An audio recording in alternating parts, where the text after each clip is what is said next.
یو کس وای ډاکټر نه یم خو دوا ورکوم دواخانه لرم په اصولي ډول سره مې طب او طبابت نه دی لوستی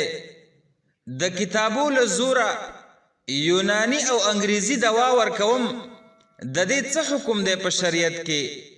افسوس سره افسوس چې نن هر طرف ته سترګې اړوي یو کس به ناست وي دواخانه به یې ځان ته کولاو وي چې پوښتنه ورنه وکړي ته څنګه دا دواخانه چلوي او دغه دواخانه کې ناستې آیا تا د طب کوم درسونه دي دا دې ویلي دي که نه دي ویلي دی به جواب درکوي ما 1 کال یا 2 کاله فلانکي ډاکټر سره تیر کړي دي فلانکي ډاکټر او طبیب سره مې تیر کړي دي نو هغه نه مې تجربه زده کړې ده په دې بنیاد سره زه دغه دواخانه چلوم که چیرته تا یوه ګولۍ یا یوه ستنه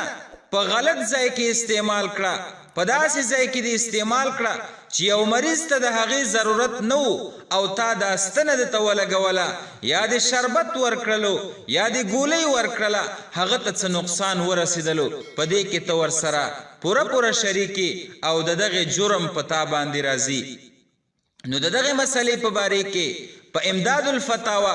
جلد نمبر 3 صفحه نمبر 114 کې داسې ذکر کوي چې مشروطه نفع په غیر مشروط نفع اړول حرام دي لدغه وجنه دغه تجارت چې دغه دواخانو ولا شروع کړی ده چا چې طبابت او د طب درسونه نوي ویلي دواخانې ځانونو ته کولاو کړي وي